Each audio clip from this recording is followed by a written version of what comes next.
Hello दोस्तों, स्वागत है आपका हमारे यूट्यूब चैनल बिंदास पढ़ाई में। तो आज हम पढ़ेंगे इम्पोर्टेंस ऑफ सिटीज़ के बारे में और movement of goods in cities के बारे में। ये दो टॉपिक आज हम क्लियर करेंगे।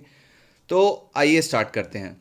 सिटीज़ के बारे में हम पहले जानते हैं कि मेसोपोटामिया में सिटीज़ कैसी थी, उनका इम्पोर्टेंस क्या था। तो सिटीज़ जो थी बहुत इम्पॉर्टेंट रोल प्ले करती थी, क्योंकि ज़्यादातर जो ट्रेड होता था वो सिटीज़ एंड टाउन्स के थ्रू ही होता था मेसोपोटामिया में। और यहाँ पे हर एक तरीके की सर्विसेज मौजूद थी और हर एक तरीके की गुड्स वो मौजूद थे। गुड्स मतलब सामान, हर एक तरीके का सामान यहाँ पे मौजूद था। क्यों और कैसे मौजूद था, इसके बारे में पढ़ते हैं। क्योंकि विलेज में जितना भी प्रोड्यूस होता था, विलेजर्स जितना भी गांव वाले प्रोड्यूस करते थे वो आके शहरों में बेचा करते थे उस समय में। तो शहर में ले जाके बेच देते थे और उसके बदले पैसे लेके आ जाते थे अपने साथ। ठीक है, तो शहर में जो सामान पूरा रहता था उसको आगे ट्रेड करने के लिए रख लिया जाता था, या फिर मेसोपोटामिया की सिटीज में जो लोग रहते थे उनको बांटने के लिए या फिर उनको बेचने के लिए रख लिया जाता था। तो गांव वाले अपना सारा सामान वहीं पे बेच के आते थे, पहला पॉइंट ये हो गया।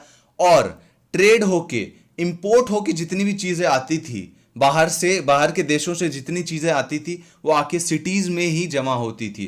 तो सिटीज में हर एक तरीके की चीजें मौजूद थी और सर्विसेज प्रोड्यूस मौजूद थे।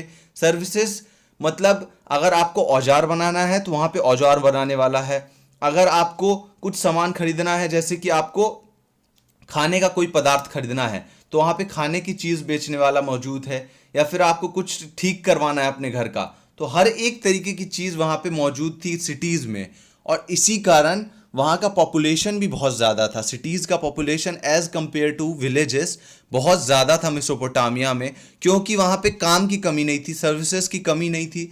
और दूसरी बात कि अगर विलेजेस में अकाली आ जाती है, मान लीजिए खाने की बहुत ज़्यादा कमी हो गई विलेजेस में, लेकिन सिटीज़ में कभी खाने की कमी नहीं होती थी। सिटीज़ में ये इंपॉर्टेंट फैक्टर था कि वहाँ पे कभी खाने की कमी नहीं होती थी, क्योंकि विलेजर्स अपना ज़्यादातर सामान वहाँ पे बेच के आते थे और वहाँ पे वो गोदाउन्स में या फिर स्टोरेज रूम्स में उसको स्टोर कर लिया जाता था। और ये एक बहुत इंपॉर्टेंट फैक्टर था कि सिटीज़ की पॉपुलेशन क्यों ज़्यादा थी। अब वहाँ पे कुछ ऑर्गेनाइजेशन बना दिए जाते थे कि हाँ, ये 7-8 लोग हो, आप हो, ये मुखिया हो पूरे सिटीज़ के, तो आप ही सारा ट्रेड संभालोगे। आप जो हुक्म दोगे उसी के अनुसार लेबर जो है वो काम करेंगे। और जो ट्रेड और एक्सपोर्ट होता था, इंपोर्ट होता था, वो सारा इन्हीं के देख रेख में होता था। ये जो कुछ सोशल ऑर्गेनाइजेशन बना दिए जाते थे वही पूरा कंट्रोल करते थे मेसोपोटामिया की सिटीज में। सारा इंपोर्ट एक्सपोर्ट ट्रेड जितना भी होता था वो यही ऑर्गेनाइजेशन कंट्रोल करती थी। और ये जितना भी एक्सपोर्ट इंपोर्ट का जो था ना, उन सब की रिटर्न डॉक्यूमेंट्स बना लिए जाते थे कि हाँ भाई, इतना इंपोर्ट हुआ है इस साल में और इतना एक्सपोर्ट हुआ है इस साल में। तो रिटर्न डॉक्यूमेंट्स के तौर पे उन सबको रखा जाता था उन ऑर्गेनाइजेशन के द्वारा। तो अब ये है आपके सामने वारखा हेड। ये वारखा जो हेड है वो एक औरत का हेड है, जो मेसोपोटामिया जिस सिविलाइजेशन थी उसके टाइम पे बनाया गया था उरुक शहर में 3000 बीसी पहले। आज से लगभग 5000 साल पहले इस मूर्ति को बनाया गया था। तो इस मूर्ति से हमें क्या पता चल रहा है? इस मूर्ति से हमें यह पता चल रहा है कि इसमें बहुत अनमोल रत्न उस समय के जड़े हुए थे।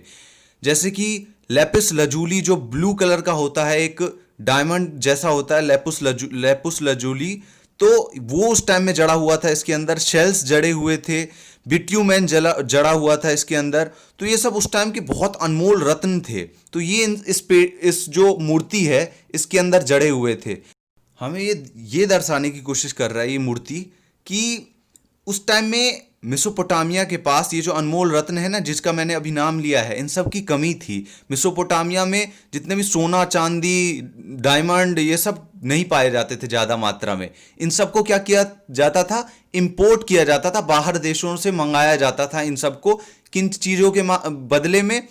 जो वो प्रोड्यूस करते थे, जैसे कि मैंने आपको बताया था कि एग्रीकल्चर प्रोडक्ट्स में, या फिर हम कह सकते हैं एनिमल प्रोडक्ट्स में, जैसे कि दूध हो गया या फिर मीट हो गया। और फिश में, फिश को, मछलियों को एक्सपोर्ट करते थे। या फिर हम कह सकते हैं कि उनका टेक्सटाइल जो था, टेक्सटाइल बहुत ज़्यादा उच्च दर्जीय था, मतलब वो जो कपड़े बनाते थे उसकी जो क्वालिटी रहती थी वो बहुत ऊपर के लेवल की थी, तो उसकी बहुत ज़्यादा डिमांड थी उस समय में। इन सब वो ये सब जो चीज़ें हैं ये वो एक्सपोर्ट करते थे, और इंपोर्ट क्या क्या करते थे, जैसे कि कॉपर हो गया, टिन, सिल्वर, गोल्ड, शेल्स, या फिर ये जो लेपिस लजूली मैंने नाम लिया, इंपॉर्टेंट ये जो डायमंड्स हैं, ये सब ये लोग इंपोर्ट करते थे। क्या करने के लिए? इन्हीं चित्रकारियों को बनाने के लिए या फिर इन्हीं मूर्तियों को बनाने के लिए। तो ये हमें दर्शाता है कि वो लोग मूर्ति बनाने में भी बहुत ज़्यादा माहिर थे, और वो लोग एक्सपोर्ट इंपोर्ट का इससे हमें पता चलता है कि उस टाइम में बहुत अच्छे से चलता था मेसोपोटामिया में। और अब हम आते हैं कि मूवमेंट ऑफ गुड्स, ये जो चीज़ें मैंने आपको बताई कि ये सब एक्सपोर्ट इंपोर्ट होता था, वो किसके द्वारा ये इंपोर्ट एक्सपोर्ट होता था। तो सबसे पहले जो था मेसोपोटामिया में ये सारी चीज़ें की जाती थी बैलगाड़ियों के द्वारा। मतलब एक बैल है सामने, या फिर जो एनिमल, कोई सा भी एनिमल है, उसके ऊपर ये सारी चीज़ें लाद दी जाती थी, और वो फिर आराम से उसके ऊपर बैठ के ये सब चीज़ें एक्सपोर्ट इंपोर्ट की जाती थी। लेकिन इसमें जो था वो कॉस्ट बहुत ज़्यादा पड़ती थी इन लोगों का जो एक्सपेंस था इसके ऊपर बहुत ज़्यादा पड़ता था।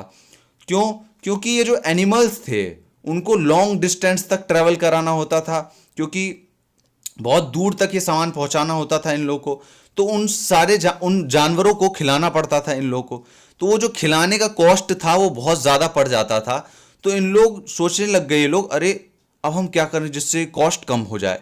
तो इन लोगों ने क्या किया कि रिवर्स, नदियों के द्वारा, इनके मैंने पहले ही बताया था कि यूफ्रेट्स और तिग्रिस मेसोपोटामियन सिविलाइजेशन के बीच में से निकलती थी। ये दोनों जो थी रिवर्स, ये बहुत इंपॉर्टेंट रोल प्ले करती हैं, ठीक है।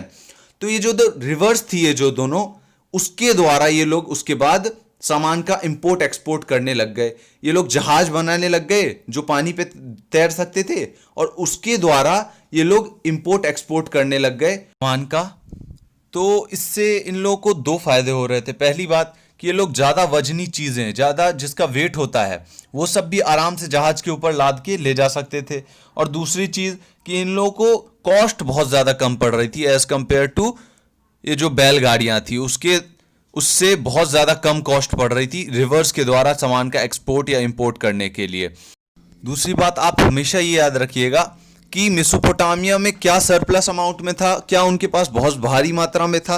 वो थी तीन चीज़ें, कि उनका टेक्सटाइल जो था वो बहुत ज़्यादा मात्रा में उनके पास था, कि कपड़ा बनाने का जो होता है वो बहुत ज़्यादा मात्रा में कपड़ा प्रोड्यूस करते थे वो लोग। दूसरा एग्रीकल्चर प्रोडक्ट्स, और तीसरा एनिमल प्रोडक्ट्स। ये तीन चीज़ें इनके पास बहुत ज़्यादा मात्रा में थी। और क्या ये लोग इंपोर्ट करते थे उस चीज़ के बदले में? इन तीनों चीज़ के बदले में ये करते थे लकड़ी, अच्छे क्वालिटी की लकड़ी, जिससे वो जहाज बना पाए। क्योंकि मेसोपोटामिया में लकड़ी जो थी वो अच्छी क्वालिटी की नहीं थी, डेट पाल्म की जो लकड़ी थी वो अच्छी क्वालिटी की नहीं थी, ठीक है। तो ये लोग लकड़ी इंपोर्ट करते थे। कॉपर हो गया, टिन, गोल्ड, शेल, ये जितनी भी चीज़ें थी महत्वपूर्ण, जितनी भी ये डायमंड्स, ये सब जो चीज़ें थी ये लोग इंपोर्ट करते थे। तो इन सब चीज़ की कमी थी इनके पास, ठीक है। तो यहीं पे अब इस वीडियो को ख़त्म करते हैं। और अगर आपको ये वीडियो पसंद आया हो तो प्लीज़ लाइक करिएगा, शेयर करिएगा एंड सब्सक्राइब करिएगा। एंड मिलते हैं अगले वीडियो में। Thank you so much.